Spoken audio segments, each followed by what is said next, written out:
Unwind by Neal Shusterman. Chapter 34, Connor. Like Risa, Connor finds his niche by accident. Connor never considered himself mechanically capable, but there are a few things he can stand less than a bunch of morons standing around looking at something that doesn't work and wondering who's going to fix it. During that first week, while Risa's off learning how to be an exceptionally good fake doctor, Connor decides to figure out the workings of a fried air conditioning unit, then find replacement parts from one of the junk piles and get it working again. He soon comes to realize it's the same way with every other broken thing he comes across. Sure, it began with trial and error, but the errors become fewer and fewer as the days go by. There are plenty of other kids who claim to be mechanics and are really good at explaining why things won't work. Connor, on the other hand, actually fixes them. It quickly gets him reassigned from trash duty to the repair crew, and since there are endless things to repair, it keeps his mind off other things, such as how little he gets to see Risa in the Admiral's tightly structured world, and how quickly Roland is advancing through the social ranks of the place. Roland has managed to get himself one of the best assignments in the graveyard. By working the angles and applying plenty of flattery, he's been taken on as the pilot's assistant. Mostly, he just keeps the helicopter cleaned and fueled, but the assignment reeks of an apprenticeship. "He's teaching me how to fly it," he overhears Roland tell a bunch of other kids one day. Connor shudders to think of Roland behind the controls of a helicopter, but many kids are impressed by Roland. His age gives him seniority, and his manipulations gain him either fear or respect from a surprising number of others. Roland draws his negative energy from the kids around him, and there are a lot of kids here for him to draw from. Social manipulation is not one of Connor's strengths. Even among his own team, he's a bit of a mystery. Kids know not to tread on him because he has a low tolerance for irritation and idiocy. But there's no one they'd rather have on their side than Connor. "People like you because you've got integrity," Hayden tells him, "even when you're being an ass." Connor has to laugh at them. Him? Integrity? There have been plenty of people in Connor's life who would think differently. But on the other hand, he's changing. He's been getting into fewer fights. Maybe it's because there's more room to breathe here than in the warehouse. Or maybe he's been working out his brain enough for it to successfully muscle his impulses into line. A lot of that has to do with Risa, because every time he forces himself to think before acting, it's her voice in his head telling him to slow down. He wants to tell her, but she's always so busy in the medical jet, and you don't just go to somebody and say, "I'm a better person because you're in my head." She's also still in Roland's head, and that worries Connor. At first, Connor had been a tool to provoke Connor into a fight, but now Roland sees her as a prize. Now, instead of using brute strength against her, he tries to charm her at every turn. "You're not actually falling for him, are you?" he asks her one day, on one of the rare occasions he can get her alone. "I'll pretend you just didn't ask that," she tells him in disgust. But Connor has reasons to wonder. "On that first night here, he offered you his blanket, and you accepted it," he points out. "Only because I knew it would make him cold. And when he offers you food, you take it, because it means he goes hungry." It's coolly logical. Connor finds it amazing that she can put her emotions aside and be as calculating as Roland, beating him at his own game. Another reason for Connor to admire her. Work call. It happens about once a week beneath the meeting canopy, the only structure in the entire graveyard that isn't part of a plane, and the only place large enough to gather all 423 kids.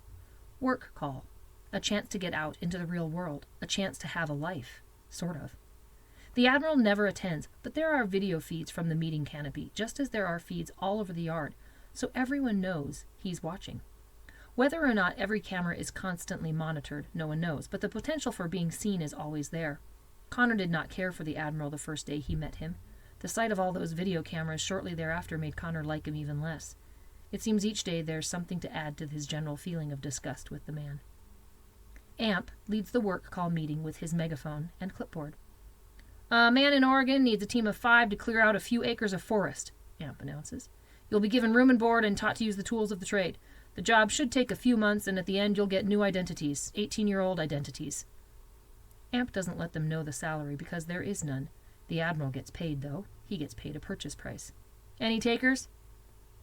There are always takers. Sure enough, more than a dozen hands go up. 16-year-olds mostly. 17s are too close to 18 to make it worth their while, and younger kids are too intimidated by the prospect. "Report to the Admiral after this meeting. He'll make the final decision as to who goes." Work call infuriates Connor. He never puts his hand up, even if it's something he might actually want to do. "The Admiral's using us," he says to the kids around him, Don't you see that? Most of the kids just shrug, but Hayden's there, and he never misses an opportunity to add his peculiar wisdom to a situation. I'd rather be used whole than in pieces, Hayden says. Amp looks at his clipboard and holds up the megaphone again. House cleaning services, he says. 3 are needed. Female preferred. No false IDs, but the location is secure and remote, which means you'll be safe from the juvie cops until you turn 18. Connor won't even look. Please tell me no one raised their hand. About 6 girls, all 17-year-olds it looks like, says Hayden. I guess no one wants to be a house girl for more than a year. This place isn't a refuge, it's a slave market. Why doesn't anyone see that? Who says they don't see it? It's just that unwinding makes slavery look good. It's always the lesser of 2 evils. I don't see why there have to be any evils at all. As the meeting breaks up, Connor feels a hand on his shoulder. He thinks it must be a friend, but it's not. It's Roland. It's such a surprise, it takes Connor a moment before he reacts. He shakes Roland's hand off. Something you want? Just to talk. Don't you have a helicopter to wash? Roland smiles at that. Less washing, more flying. Cleaver made me his unofficial co-pilot. Cleaver must have a death wish. Connor doesn't know who he's more disgusted with, Roland or the pilot, for being suckered in by him. Roland looks around at the thinning crowd. The Admiral's got some racket going here, doesn't he says. Most of the losers here don't care, but it bothers you, doesn't it? Your point? Just that you're not the only one who thinks the Admiral needs some retraining. Connor doesn't like where this is going. What I think of the Admiral is my business. Of course it is. Have you seen his teeth, by the way? What about them? Pretty obvious that they're not his. I hear he keeps a picture of the kid he got them from in his office, an unwind like us, who, thanks to him, never made it to 18. Makes you wonder how much more of him comes from us. Makes you wonder if there's anything left of the original Admiral at all. This is too much information to process here and now, and considering the source, Connor doesn't want to process it at all, but he knows he will. Roland, let me make this as clear to you as I can. I don't trust you. I don't like you. I don't want to have anything to do with you. I can't stand you either, Roland says. Then he points to the Admiral's jet. But right now, we've got the same enemy. Roland strolls off before anyone else can take notice of their conversation, leaving Connor with a heaviness in his stomach. The very idea that he and Roland could in any way be on the same side makes him feel like he swallowed something rancid. For a week, the seed that Roland planted in Connor's brain grows. It's fertile ground, because Connor already distrusted the Admiral. Now, every time he sees the man, Connor notices something. His teeth are perfect. They're not the teeth of an aging war veteran. The way he looks at people, looking into their eyes, as if he were sizing those eyes up, looking for a pair that might suit him. And those kids that disappear on work calls, since they never come back, who's to know where they really go? Who's to say they don't all get sent off to be unwound? The Admiral says his goal is to save unwinds, but what if he's got an entirely different agenda? These thoughts keep Connor awake at night, but he won't share them with anyone because once he does, it aligns him with Roland, and that's an alliance he never wants to make. During their 4th week in the graveyard, while Connor is still building his case against the Admiral in his own mind, a plane arrives. It's the first one since the old FedEx jet that brought them here, and like that jet, this one is packed full of live cargo. While the 5 Goldens march the new arrivals from their jet, Connor works on a faulty generator. He watches them with mild interest as they pass, wondering if any of them would be more mechanically skilled than him and bump him into a less enviable position. Then, toward the back of the line of kids is a face he thinks he recognizes. Someone from home? No, someone else. All at once, it comes to him who this is. It's the boy he was sure had been unwound weeks ago. It's the kid he kidnapped for his own good. It's Lev. Connor drops his wrench and runs toward him, but gains control before he gets there, burying his mixed flood of feelings beneath a calm saunter. This is the kid who betrayed him. This is the kid he once swore he'd never forgive. And yet the thought of him unwound had been too much to bear. But Lev hasn't been unwound. He's right here, marching off the supply jet. Connor is thrilled. Connor is furious. Lev doesn't see him yet, and that's fine, because it gives Connor some time to take in what he sees. This is no longer the clean-cut tithe he pulled out of his parents' car more than 2 months before. This kid has long, unkempt hair and a hardened look about him. This kid isn't in tithing whites, but wears torn jeans and a dirty red t-shirt. Connor wants to let him pass, just so he can give him time to process this new image. But Lev sees him and gives him a grin right away. This is also different, because during that brief time they knew each other, Lev had never been pleased by Connor's presence. Lev steps toward him. Stay in line, orders Amp. The supply jet's this way. But Connor waves Amp off. It's okay, I know this one. Amp reluctantly gives in. Make sure he gets to the supply jet. Then he returns to herding the others. So, how are things? Says Lev. Just like that. How are things? You'd think they were buds from summer vacation. Connor knows what he has to do. It's the only thing that will ever make things right between him and Lev. Once again, it's instinctive action without time for thought. Instinctive, not irrational. Impassioned, but not impulsive. Connor has come to know the difference. He hauls off and punches Lev in the eye. Not hard enough to knock him down, but hard enough to snap his head halfway around and give him a nasty shiner. Before Lev can react, Connor says, "That's for what you did to us." Then, before Lev can respond, he does something else sudden and unexpected. He pulls Lev toward him and hugs him tightly, the way he hugged his own little brother last year when he took first place in the district pentathlon. "I'm really, really glad you're alive, Lev." "Yeah, me too." He lets Lev go before it starts feeling awkward, and when he does, he can see Lev's eyes already beginning to swell, and an idea occurs to him. "Come on, I'll take you over to the medical jet. I know someone who will take care of that eye." It isn't until later that night that Connor gets an inkling of how much Lev has truly changed. Connor is shaken awake sometime during the night. He opens his eyes to a flashlight shining in his face, so close the light hurts. "Hey, what is this?" "Shh," says a voice behind the flashlight. "It's Lev." Lev should have been in the newcomer's jet. That's where all the kids go until they get sorted into their teams. There are strict orders that no one is to be out at night. Apparently Lev is no longer a boy bound by rules. "What are you doing here?" Connor says. "Do you know the trouble you could be in?" He still can't see Lev's face behind that flashlight. "You hit me this afternoon," says Lev. "I hit you because I owed that to you." "I know, I deserved it, and so it's okay," says Lev. "But don't you ever hit me again, or you'll regret it." Although Connor has no intention of ever punching Lev out again, he does not respond well to ultimatums. "I'll hit you," says Connor, "if you deserve it." Silence from behind the flashlight. Then Lev says, "Fair enough, but you better make sure that I do." The light goes off. Lev leaves, but Connor can't sleep. Every unwind has a story you don't want to know. He supposes that Lev now has his. The Admiral calls for Connor 2 days later. Apparently he has something in need of repair. His residence is an old 747 that was used as Air Force One years before any of the kids were born. The engines had been removed and the presidential seal painted over, but you could still see a shadow of the emblem beneath the paint. Connor climbs the stairs of the bag with a bag of tools, hoping that whatever it is, he can get in and out quickly. Like everyone else, he has a morbid curiosity about the man, and he wonders what an old presidential jet looks like on the inside. But being under the Admiral's scrutiny scares the hell out of him. He steps through the hatch to find a couple of kids tidying up. They're younger kids that Connor doesn't know. He thought the Goldens might be in here, but they're nowhere to be seen. As for the jet, it's not nearly as luxurious as Connor had expected. The leather seats have tears, the carpet is almost worn through, and it looks more like an old motorhome than Air Force One. "Where's the Admiral?" The Admiral steps out from the deeper recesses of the jet. Although Connor's eyes are still adjusting to the light, he can see the Admiral is holding a weapon. "Connor, I'm glad you could make it." Connor winces at the sight of the gun and the realization the Admiral knows him by name. "What do you need that for?" Connor asks, pointing at the gun. "Oh, just cleaning it," says the Admiral. Connor wonders why he would still have a clip in a gun he was cleaning, but decides it's best not to ask.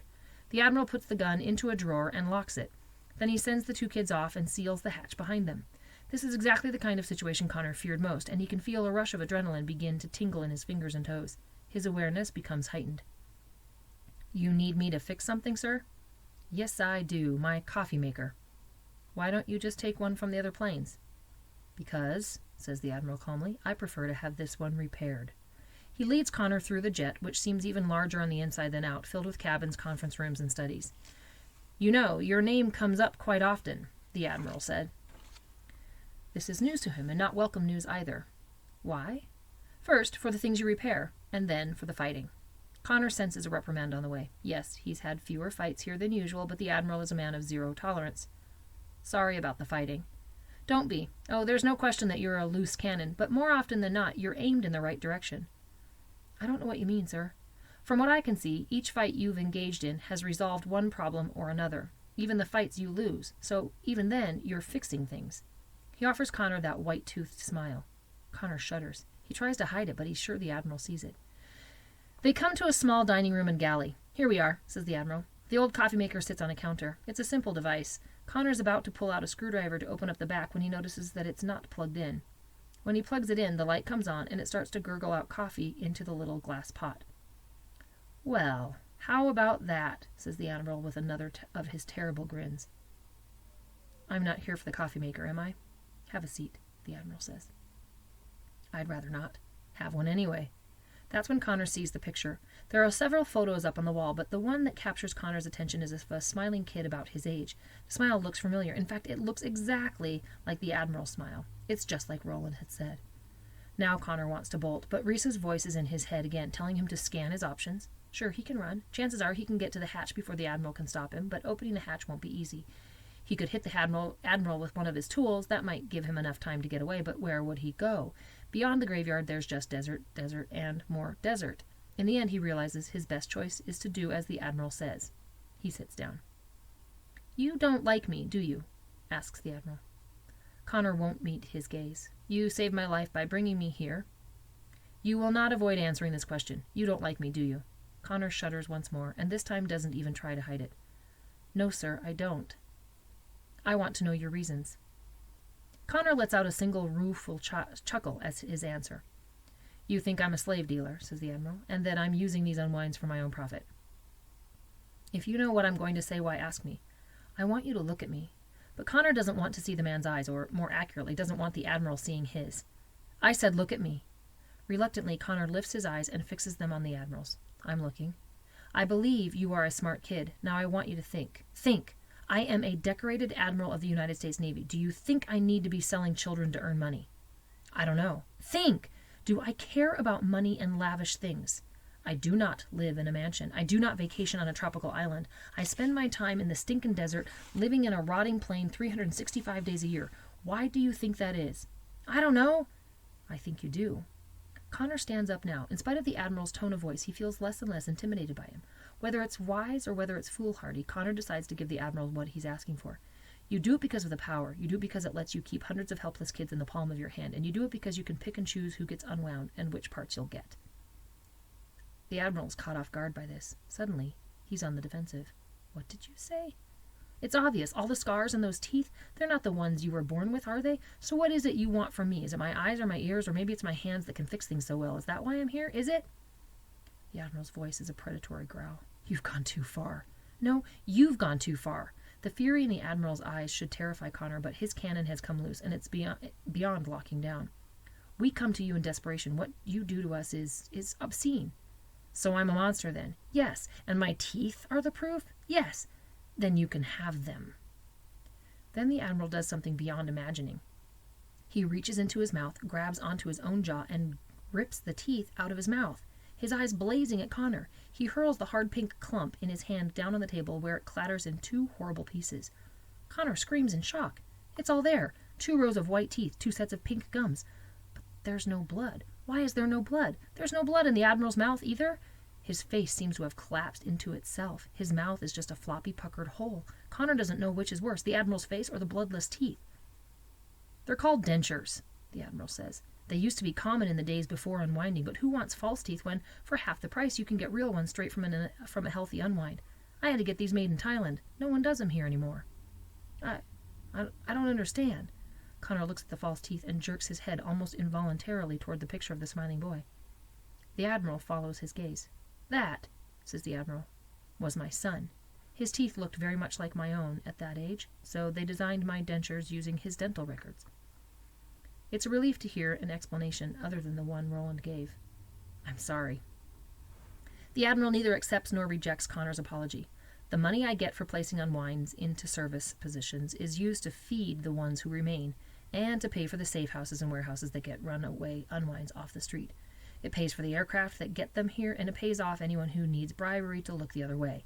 After that, the money that remains goes into the pockets of each unwind on the day they turn 18 and are sent out into this unforgiving world. So, you see, I may still be, by your definition of the word, a slave dealer, but I'm not quite the monster you think I am." Connor looks to the dentures that are still there, glistening on the table. He thinks to grab them and hand them back to the Admiral as a peace offering, but decides the prospect is simply too disgusting. He lets the Admiral do it himself. "Do you believe the things I've told you today?" the Admiral asks. Connor considers it, but finds his compass is out of whack. Truth and rumors, facts and lies are all spinning in his head so wildly that he still can't say what is what. I think so, says Connor. No, so, says the Admiral, because you will see things today more awful than an old man's false teeth. I need to know that my trust in you is not misplaced. Half a mile away, and in aisle 14, space 32, sits a FedEx jet that has not moved since it was towed here more than a month ago. The Admiral has Connor drive him to the jet in his golf cart, but not before retrieving the pistol from his cabinet as a precaution. Beneath the starboard wing of the FedEx jet are 5 mounds of dirt marked by crude headstones. These are the 5 who suffocated in transit. Their presence here makes this truly a graveyard. The hatch to the hold is open. Once they've stopped, the Admiral says, climb inside and find crate number 2933. Then come out again and we'll talk. You're not coming? I've already been. The Admiral hands him a flashlight. You'll need this. Connor stands on the roof of the cart, climbs through the cargo hatch, and turns on the flashlight. The moment he does, he has a shiver of memory. It looks exactly the same as it did a month ago. Open crates and overtones of urine, the afterbirth of their arrival. He works his way deeper into the jet, passing the crate that he, Hayden, Emby, and Diego had occupied. Finally, he finds number 2933. It was one of the first crates to be loaded. Its hatch is open just a crack. Connor pulls it all the way open and shines his light in. When he catches sight of what's inside, he screams and reflexively lurches back, banging his head on the crate behind him. The Admiral could have warned him, but he hadn't. Okay, I know what I saw. There's nothing I can do about it, and nothing in there that can hurt me. Still, he takes time to prepare himself before he looks in again. There are 5 dead kids in the crate, all 17-year-olds. There's Amp and Jeeves. Beside them are Kevin, Melinda, and Roll, the 3 kids who gave out jobs his first day there. All 5 of the Goldens. There are no signs of blood, no wounds. They could all be asleep except for the fact that Amp's eyes are open and staring at nothing. Connor's mind reels. Did the Admiral do this? Is he mad after all? But why would he? No, it has to have been someone else. When Connor comes out into the light, the Admiral is paying his respects to the 5 kids already buried beneath the wing. He straightens the markers and evens out the mounds. They disappeared last night. I found them sealed in the crate this morning, the Admiral tells him. They suffocated, just like the first 5 did. It's the same crate. Who would do this? Who indeed, says the Admiral, satisfied with the graves. He turns to Connor. Whoever it is took out the 5 most powerful kids, which means whoever did this wants to systematically dismantle the power structure here so that they can rise to the top of it more quickly. There's only one Unwind Connor knows of who might be capable of this, but even so, he has a hard time believing Roland would do something this horrible. I was meant to discover them, the Admiral says. They left my golf cart here this morning so that I would. Make no mistake about it, Connor, this is an act of war. They have made a surgical strike. These 5 were my eyes and ears among the kids here. Now I have none. The Admiral takes a moment to look at the dark hold of the hold. Tonight, you and I will come back here to bury them. Connor swallows hard at the prospect. He wonders who he pissed off in heaven to get singled out to be the Admiral's new lieutenant. We'll bury them far away, says the Admiral, and we will tell no one that they're dead, because if word gets out, the culprits will have their first victory. If someone does start talking, and they will, we'll track the rumors down to the guilty party. And then what? Connor asks. And then justice will be served. Until then, this must be our secret. As Connor chauffeurs him back to his plane, the Admiral makes his business with Connor clear. I need a new set of eyes and ears, someone to keep me abreast of the state of things among the Unwinds, and someone to ferret out the wolf in the herd. I'm asking you to do this for me. So you want me to be a spy? Whose side are you on? Are you on my side, or the side of whoever did this? Connor now knows why the Admiral brought him here and forced him to see this for himself. It's one thing to be told, and another one entirely to discover the bodies. It makes it brutally clear to Connor where his allegiance must lie. Why me? Connor has to ask. The Admiral gives him his wide-dentured smile. Because you, my friend, are the least of all evils. The next morning, the Admiral makes an announcement that the Goldens were sent off to organize new safe houses. Connor watches Roland for a reaction, perhaps a grin or a glance at one of his buddies, but there's nothing. Roland gives no telltale sign that he knows what really happened to them. In fact, throughout the morning announcements, he seems disinterested and distracted, like he can't wait to get on with his day. There's a good reason for that. Roland's apprenticeship with Cleaver, the helicopter pilot, has been paying off. Over the past weeks, Roland has learned how to fly the helicopter like a pro, and when Cleaver isn't around, he offers free rides to those kids he feels deserve it. He says Cleaver doesn't care, but more likely, he just doesn't know. Connor has assumed that Roland would offer rides to his own inner circle of kids, but that's not the case. Roland rewards work well done, even by kids he doesn't know. He rewards loyalty to one's team. He lets other kids vote on who should get a chance to do a flyby of the yard in the helicopter. In short, Roland acts as if he's the one in charge and not the Admiral. When the Admiral is present, he feigns obedience, but when others are gathered around him, and there are always others gathered around Roland, he takes every opportunity to cut the man down. The Admiral's out of touch, he would say. He doesn't know what it's like to be one of us. He can't possibly understand who we are and what we need. And in groups of kids he's already won over, he whispers his theories about the Admiral's teeth and his scars and his diabolical plans for all of them. He spreads fear and disgust, using it to unite as many kids as he can. Connor has to bite his lip to keep himself quiet when he hears Roland mouth off, because if he speaks out in defense of the Admiral, then Roland will know which side of the line he's on. There's a recreation jet at the graveyard near the meeting tent. Inside there are TVs and electronics, and under its wing are pool tables, a pinball machine, and reasonably comfortable furniture. Connor proposed setting up a water mister so that the area beneath the wings will stay at least a little bit cooler during the heat of the day. But even more importantly, Connor figures the project will allow him to be a fly on the wall, hearing conversations, cataloging clicks, and performing general espionage. The problem is, Connor is never a fly on the wall. Instead, his work becomes the center of attention. Kids offer to help him like he's Tom Sawyer painting a fence. They all keep seeing him as a leader when all he wants to be is ignored. He's glad that he never told anyone he's the so-called Akron AWOL. According to the current rumors, the Akron AWOL took out an entire legion of juvie cops, outsmarted the National Guard, and liberated half of a dozen harvest camps. He has enough attention from other kids without having to contend with that kind of reputation. While Connor works to install the Mr. line, Roland keeps an eye on him from the pool table. He finally puts down the cue and comes over. "You're just a busy little worker bee, ain't ya?" Roland says, loud enough for all the kids around to hear. Connor's up on a stepladder attaching a misting pipe to the underside of the wing. It allows him the satisfaction of carrying on this conversation while looking down on Roland. "I'm just trying to make life a little easier," Connor says. "We need a mister down here. Wouldn't want anyone to suffocate in this heat." Roland keeps a cool poker face. "It looks like you're the Admiral's new golden boy. Now that the others have left," he looks around to make sure he has everyone's attention, "I've seen you go up to his jet." "He needs things fixed, so I fix them," says Connor. "That's all." Then before Roland can push his interrogation, Hayden speaks up from the pool table. "Connor's not the only one going up there," Hayden says. "There's kids going in and out all the time. Kids with food, kids cleaning, and I hear he's taken an interest in a certain mouth breather we all know and love." All eyes turn toward MB, who has become a fixture at the pinball machine since he arrived. "What? You've been up to the Admiral's, haven't you?" Hayden says. "Don't deny it." "So? So what does he want? I'm sure we'd all like to know." MB squirms, uncomfortable at the center of anyone's attention. "He just wanted to know about my family and stuff." This is news to Connor. Perhaps the Admiral's looking for someone else to help him ferret out the killer. True, MB's much less visible than Connor, but a fly on the wall shouldn't actually be a fly on the wall. "I know what it is," says Roland. "He wants your hair." "Does not." "Yeah, his own hair is thinning, right? You got yourself a nice mop up there. The old man wants to scalp you and send the rest of you to be unwound." "Shut up!" Most of the kids laugh. Sure, it's a joke, but Connor wonders how many think Roland might be right. MB must suspect it himself because he looks kind of sick. It makes Connor furious. "That's right. Pick on MB," says Connor. "Show everyone just how low you are."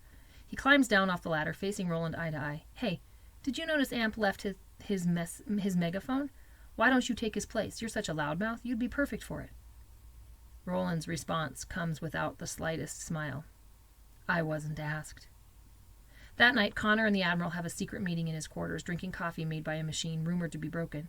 They speak of Roland and Connor's suspicions about him, but the Admiral is not satisfied. "I don't want suspicion, I want proof. I don't want your feelings, I want evidence." The Admiral adds some whiskey from a flask to his own coffee. When Connor is done with his report, he gets up to leave, but the Admiral won't let him. He pours Connor a second cup of coffee, which will surely keep him up all night, but then he doubts he'll be sleeping well tonight anyway. "A few people know what I'm about to tell you," says the Admiral. "So why tell me?" "Because it serves my purposes for you to know." It's an honest answer, but one that still keeps his motives hidden. Connor imagines he must have been very good in a war. "When I was much younger," begins the Admiral, "I fought in the Heartland War. The scars you so impertinently assumed were transplant scars came from a grenade." "Which side were you on?" The Admiral gives Connor that scrutinizing look he's so good at. "How much do you know about the Heartland War?" Connor shrugs. It was the last chapter in our history textbook, but we had state testing, so we never got to it. The Admiral waves his hand in disgust. Textbooks sugarcoat anyway. No one wants to remember how it really was. You asked which side I was on. The truth is, there were 3 sides in the war, not 2. There was the Life Army, the Choice Brigade, and the remains of the American military, whose job it was to keep the other 2 sides from killing each other. That's the side I was on. Unfortunately, we weren't very successful. You see, a conflict always begins with an issue, a difference of opinion, an argument.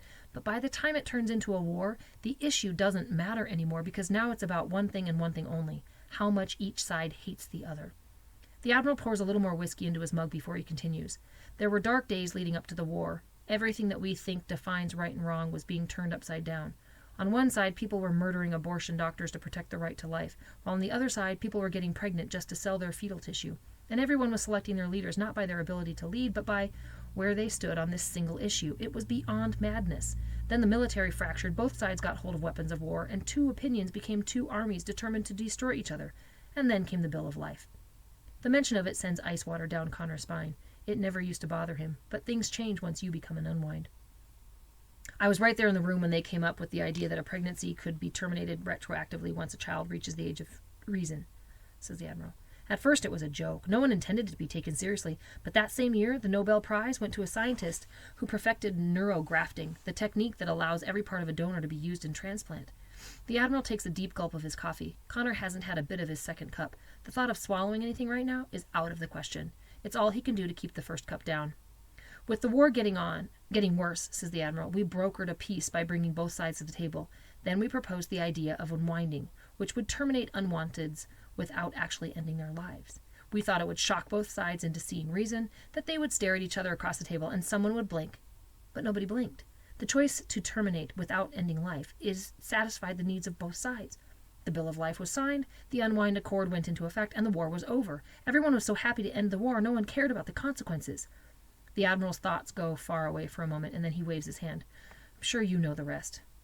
Connor might not know all the particulars, but he knows the gist. People wanted parts. Demanded is more like it. A cancerous colon could be replaced with a healthy new one. An accident victim who would have died from internal injuries could get fresh organs. A wrinkled arthritic hand could be replaced by one 50 years younger. And all those new parts had to come from somewhere.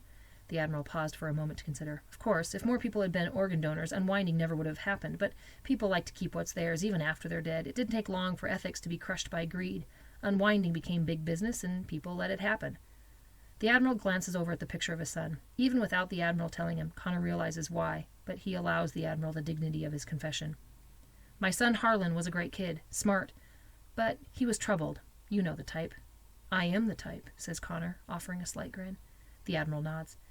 It was just about 10 years ago. He got in with the wrong group of friends, got caught stealing. Hell, I was the same at his age. That's why my parents first sent me to military school, to straighten me out. Only for Harlan, there was a different option, a more efficient option. You had him unwound? As one of the fathers of the Unwind Accord, I was expected to set an example. He presses his thumb and forefinger against his eyes, stemming off tears before they can flow. We signed the order, then changed our minds, but it was already too late. They had taken Harlan right out of school to the harvest camp and rushed him through. It had already been done. It had never occurred to Connor to consider the toll unwinding had on the ones who signed the order. He never thought he could have sympathy for a parent who could do that, or sympathy for one of the men who had made unwinding possible. I'm sorry, Connor says, and he means it. The Admiral stiffens up, sobers up, almost instantly. You shouldn't be. It's only because of his unwinding that you're all here. Afterward, my wife left me and formed a foundation in Harlan's memory. I left the military, spent several years more drunk than I am now, and then 3 years ago, I had the big idea. This place, these kids, are the result of it. To date, I have saved more than 1,000 kids from unwinding. Connor now understands why the Admiral was telling him these things. It was more than just a confession. It was a way of securing Connor's loyalty, and it worked. The Admiral was a darkly obsessed man, but his obsession saved lives. Hayden once said that Connor had integrity. That same integrity locks him firmly on the Admiral's side, and so Connor holds up his mug. To Harlan, he says. To Harlan, echoes the Admiral, and together they drink to his name. Bit by bit, I am making things right, Connor, the Admiral says. Bit by bit, and in more ways than one.